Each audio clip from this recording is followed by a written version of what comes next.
Assalamualaikum warahmatullahi wabarakatuh. Berjumpa lagi dengan saya. Semoga teman-teman semakin sehat ya. Langsung saja. Topik kali ini saya akan bikin video dengan durasi yang mungkin agak panjang ya. Supaya saya bisa menemani teman-teman. Karena ada request untuk bikin video panjang motivasi supaya bisa menemani ya. Oke, langsung saja ya. Motivasi kali ini adalah memahami tentang gangguan asam lambung GERD anxiety psikosomatis. Supaya teman-teman itu cepat paham. Dan teman-teman kalau sudah paham, insya Allah dan saya yakin teman-teman itu akan cepat sembuh ya. Amin ya rabbal alamin. Oke, langsung saja ya. Banyak sekali teori-teori tentang asam lambung, GERD, anxiety psikosomatis, sembuh dari gangguan asam lambung, GERD, anxiety psikosomatis. Teman-teman sudah menjalaninya, teman-teman sudah mempraktekannya, tapi teman-teman itu belum ada hasil. Tenang saja, nggak usah khawatir ya. Nanti teman-teman juga akan sembuh kok. Teman-teman nanti akan punya cara masing-masing bagaimana bisa lepas dari gangguan asam lambung, GERD, anxiety psikosomatis. Pertama, teman-teman harus pahami dulu. Gangguan asam lambung, GERD, anxiety psikosomatis ini tidak berbahaya. Jadi kalau teman-teman mendengar bahwa gangguan asam lambung, GERD, anxiety psikosomatis ini bisa menyebabkan ini, dan sebagainya, teman-teman jangan percaya dulu hal seperti itu. Karena banyak sekali orang yang terkena gangguan asam lambung, GERD, anxiety psikosomatis ini yang sudah lama juga nyatanya nggak seperti yang teman-teman takutkan kan, cuma memang ini sangat mengganggu. Jadi kalau kita lama paham dengan gangguan asam lambung, GERD, anxiety psikosomatis ini, gangguan ini juga bisa lama kita rasakan ya. Pertama, dari mana saya harus memahami? Ini berdasarkan pengalaman yang pernah saya alami. Pertama adalah teman-teman setelah yakinkan bahwa gangguan asam lambung, GERD, anxiety psikosomatis ini, teman-teman itu harus memahami, sebenarnya saya merasakan hal seperti ini, itu dari mana asalnya? Nah, pasti teman-teman bingung kan? Saya pun dulu sama seperti itu. Karena saya sudah melewati ini, saya akan bagikan ke teman-teman. Pertama, teman-teman amati ya. Ketika teman-teman itu merasakan banyaknya sensasi ya, baik di fisik maupun di psikis, nggak usah diceritakan lagi ya, sensasi fisik dan psikis itu seperti apa. Saya yakin sensasi fisik dan psikis teman-teman yang alami ya, saya pun dulu juga mengalami, walaupun nggak sama 100%, tapi sebagian besar itu sama. Tidak nyaman, tidak enak, tidak bisa dibayangkan, apalagi kalau kecemasan tinggi, apalagi pas pada saat panik attack muncul. Nah, disinilah teman-teman perlu pahami ya, bahwa gangguan asam lambung, GERD, anxiety psikosomatis, sensasinya memang seperti itu. Kadang menimbulkan kepanikan, kadang menimbulkan kecemasan. Nah, tapi yang bikin kita bingung lagi adalah kita itu nggak tahu ini sumbernya dari mana. Nah, teman-teman perlu pahami, sumber dari apa yang kita rasakan ini harus kita cari dulu ya. Karena masing-masing orang itu bisa saja berbeda faktor pemicunya ya, teman-teman ya. Banyak orang yang terkena gangguan asam lambung saja tanpa disertai kecemasan, tanpa disertai dengan kekhawatiran ya, tanpa disertai dengan psikosomatis ya, hanya gangguan asam lambung saja. Mereka biasanya akan lebih cepat sembuhnya. Karena apa teman-teman ya? Karena dengan mungkin minum herbal atau mungkin dengan berobat hanya beberapa kali kunjungan itu sudah membaik, sudah sembuh. Tapi berbeda dengan kita yang mengalami gangguan asam lambung yang sudah disertai dengan kecemasan, bahkan kita sudah psikosomatik ya, itu kita seperti berada di lingkaran yang tidak ada putusnya. Kita cemas, muncul sensasi, kita cemas, dan kita bingung dari mana itu asalnya. Sama seperti kita itu mengalami kebanjiran di dalam rumah. Kita sudah pakai cara kita buang airnya surut, kita buang airnya lagi surut, tapi sumber dari masuknya air ini belum kita cari atau belum ketemu, itu pastinya juga akan tetap air tetap masuk ya. Sama seperti kita sudah melakukan yang namanya terapi jalan kaki ya, kita sudah menerapkan menjaga pola makannya, kita sudah terapkan pola pikir yang positif, tapi kalau sumbernya belum ketemu. Contoh misalkan, kalau saya itu dulu kan memang menurut saya ya teman-teman ya, itu sumbernya adalah dari faktor pemikiran saya. Saya itu orangnya pencemas. Jadi saya itu selalu memikirkan sesuatu hal yang sifatnya belum terjadi, atau saya lebih sering mengantisipasi sesuatu hal yang sifatnya nanti akan berbahaya atau akan timbul sesuatu yang tidak bagus gitu. Saya sudah antisipasi sebelumnya gitu ya. Tapi setiap keadaan, setiap masalah, setiap apapun itu, saya selalu seperti itu. Jadi sepertinya saya itu tidak pernah bisa slow, saya tidak pernah bisa santai dalam berpikir. Akhirnya pikiran jalan terus seperti itu. Ditambah lagi, saya itu selalu memikirkan, saya selalu khawatir dengan kondisi istri saya, anak saya di kampung karena saya itu perantauan. Akhirnya saya memikirkan pekerjaan, memikirkan anak saya, memikirkan istri saya, itu kumpul jadi satu. Belum lagi tekanan dalam pekerjaan ya, tingkat stres dalam pekerjaan, tingkat tingkat emosional dalam lingkungan kerja dan sebagainya ya, itu juga berpengaruh. Nah, teman-teman ini coba amati, sebenarnya saya itu kenapa ya bisa seperti ini? Coba teman-teman amati dari pertama, satu dari 3P ya teman-teman ya. Pertama dari pola makan. Kalau teman-teman sudah menerapkan pola makan yang teratur ya, pola makannya sudah disiplin ya, tapi teman-teman juga masih mengalami hal seperti ini ya, teman-teman perlu perhatikan lagi yang namanya pola hidupnya. Apakah teman-teman dulu juga sering begadang ya, sering tidak tahu waktu ya, kalau tidur ya semaunya, kita mau tidur jam berapa ya. Kalau ada sesuatu yang tidak perlu mungkin ya tetap aja melek malam gitu ya, karena itu sudah menjadi rutinitas, itu juga bisa jadi pemicu ya teman-teman ya. Terus mungkin dari pola pikir kita itu yang selalu pikirannya itu negatif, memikirkan sesuatu yang A belum selesai dipikirkan lagi yang B belum selesai dipikirkan lagi yang C belum selesai dipikirkan lagi yang D. Nah itu terus menerus sehingga pada saat kita ada masanya kita itu di pikiran kita itu seperti bundet gitu ya. Bundet itu bahasa Jawa ya, kalau bahasa Indonesianya itu ya sudah kusut gitu ya. Nah, ketika sudah kusut, nah terjadilah seperti ini. Nah, itu menurut saya itu seperti itu. Pengalaman saya itu seperti itu. Jadi dari akumulasi dari pola hidup saya, dari pemikiran-pemikiran saya, dari gaya hidup saya, itu sudah bundet ya, atau sudah kusut. Nah, caranya seperti apa ya teman-teman? Kita balikan lagi ya teman-teman, seperti kita itu rumah kita kebanjiran, walaupun kita sudah melakukan ini, melakukan itu, melakukan apa saja ya supaya air itu bisa keluar, tapi kalau sumber banjirnya nggak dibetulin ya pasti akan banjir terus. Sama saja dengan asam lambung kita ya teman-teman. Ketika kita belum tahu sumbernya, yang memicu asam lambung kita terus berproduksi yang semakin tinggi, itu juga pasti kita itu akan susah normalnya asam lambungnya. Walaupun segala obat, segala herbal sudah kita minum, tapi tak kunjung juga sembuh ya. Ini bisa saja karena memang faktor dari pikiran kita. Pikiran yang seperti apa? Pikiran yang ruwet. Kita memikirkan sesuatu hal yang sifatnya belum terjadi sudah kita pikirkan. Kita memikirkan hal-hal yang sifatnya sebenarnya sudah bukan ranah kita lagi untuk memikirkan, tapi kita itu tetap masih mau memikirkan, dan disitulah terjadilah kecemasan ya. Setelah kecemasan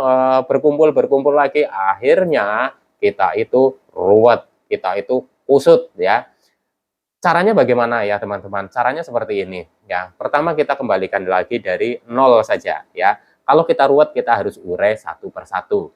Kalau kita mengurai sesuatu yang sudah ruwet, contoh misalkan benang yang sudah kusut, itu harus dengan ketelatenan, harus dengan kesabaran, harus dengan kesadaran. Jadi ketika teman-teman sekarang mengalami yang banyaknya sensasi, ya muncul lagi, sudah membaik muncul lagi. Kenapa saya setiap hari masih merasakan sensasi ini?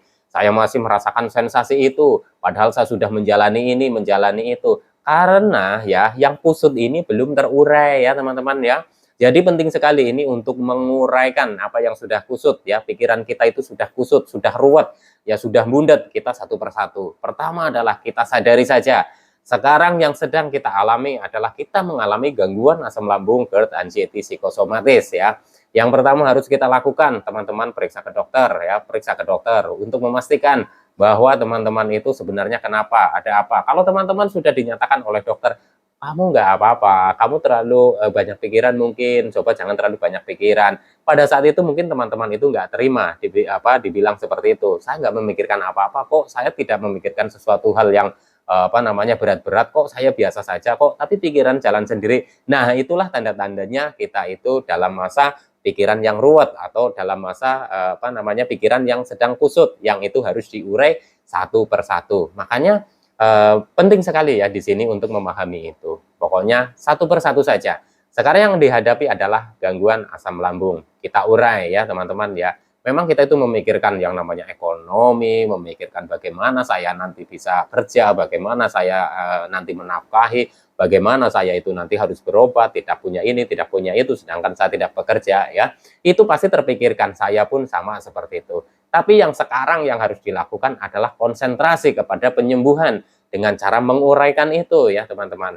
Untuk pemikiran-pemikiran yang sifatnya akan bersifat itu memberatkan kita atau memberatkan atau membebani kita, kita urai satu persatu. Oke lah, kalau sekarang ada masalah, tidak harus selesai hari ini juga nggak apa-apa ya teman-teman. Daripada kita terus-terusan mencoba menyelesaikan, tapi kita itu malah jadi pikirannya stres, pikirannya jadi nggak karu-karuan, itu malah akan berdampak lebih parah ya menurut saya. Jadi intinya jalani saja, hadapi saja ini dengan sabar dan ikhlas ya. Cara-cara yang sudah kita lakukan, contoh misalkan ya teman-teman, teman-teman itu menjalankan 3P, pola makan, pola hidup, terus pola pikir. Itu adalah cara-cara kita itu meredakan, cara-cara kita itu membuang, dan cara-cara kita itu melatih. Artinya kita itu membuang seperti yang saya ibaratkan itu air tadi, air di dalam rumah ada terus ya, kebanjiran terus,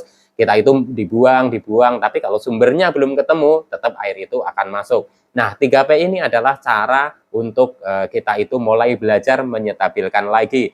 Kita mulai bisa mengamati dari mana nih sumbernya ya. Kalau dari 3P itu kita coba jalani sudah secara konsisten ya, dari pola makannya, kita amati lagi dari pola hidupnya, terus kita amati dari pola pikirnya. Nah, dari situlah satu persatu kita amati. Nanti disitulah kita bisa menguraikan satu persatu masalah-masalah yang sifatnya itu sifatnya membebani kita.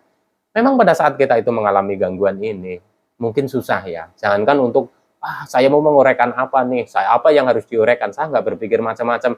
Iya, memang seperti itu. Tapi pada dasarnya teman-teman itu sudah ruwet dulu ya. Mau mikirkan ini, saya sudah kepikiran sensasi. Mau ngobatin sensasi, saya kepikiran takut ini, takut itu. Itu sudah bundet ya teman-teman, atau itu sudah kusut. Jadi memang harus diurai satu persatu. Jalani pertama adalah pola makannya. Pola makannya teman-teman itu konsisten ya, hindari makanan-makanan pemicu asam karena asam lambung tinggi ya. Kita kalau makan makanan yang memicu asam nanti kan akan semakin tinggi ya, akhirnya malah bisa mengiritasi dinding lambung dan nanti akan sensasinya akan semakin bertambah. Nah, maka dari itu ya teman-teman, amati dari situ. Oke, kalau dari situ sudah oke ya, teman-teman itu amati dari pola hidupnya. Teman-teman itu jangan begadang dulu ya, istirahat malam yang cukup gitu. Mas, kenapa saya harus istirahat malam yang cukup? Lah wong kalau malam aja saya nggak bisa tidur, gimana saya mau istirahat yang cukup? Kadang tersirat pertanyaan seperti itu. Tapi pada dasarnya ketika kita mulai berlatih, yaitu caranya itu dengan sedikit demi sedikit itu mengurai, yaitu kita itu berlatih ya teman-teman. Kita itu berlatih untuk mengkonsistenkan, saya jangan begadang dulu. Saya harus tidur jam segini. Nanti lama-kelamaan itu bisa. Karena faktor untuk penyembuhan dari gangguan asam lambung dan anxiety psikosomatis ini perlu istirahat yang cukup ya. Nah, kalau dua udah dijalanin itu ya, yang ketiga pola pikir. Oke lah, saya tidak mau mikir berat-berat. Oke, mau gimana lagi? Saya memang belum bisa kerja, ekonomi juga masih terganggu dan lain-lain. Itu kan suka terpikirkan. Mas, kenapa saya nggak boleh mikir ini? Ya namanya saya itu punya keluarga, punya apa, pasti terpikir lah nggak bisa kerja, ini dan itu sebagainya. Jadi makin ruwet, makin nggak karu-karuan.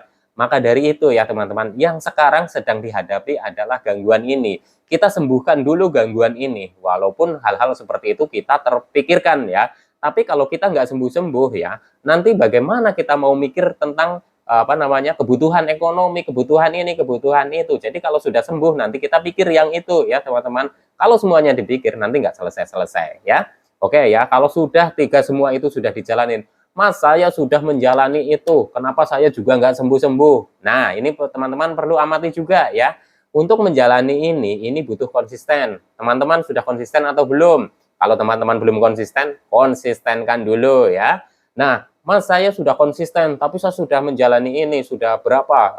Udah 5 bulan, 6 bulan, sudah 1 tahun. Ternyata nggak ada perubahan apa-apa. Saya masih banyak sensasinya, malah kemarin sudah membaik. saya kok tiba-tiba muncul lagi seperti itu. Namanya kesembuhan itu masing-masing orang itu berbeda ya. Ketika kita sudah sabar, ketika sudah kita ikhlas menjalaninya, teman-teman nanti saya yakin akan menemukan cara tersendiri untuk lepas dari gangguan asam lambung, GERD, anxiety, psikosomatis. Saya yakin sekali. Jadi makanya teman-teman itu tetap terus konsisten ya. Namanya sensasi selagi masih kita itu belum normal asam lambungnya, sensasi itu akan muncul terus ya setiap hari.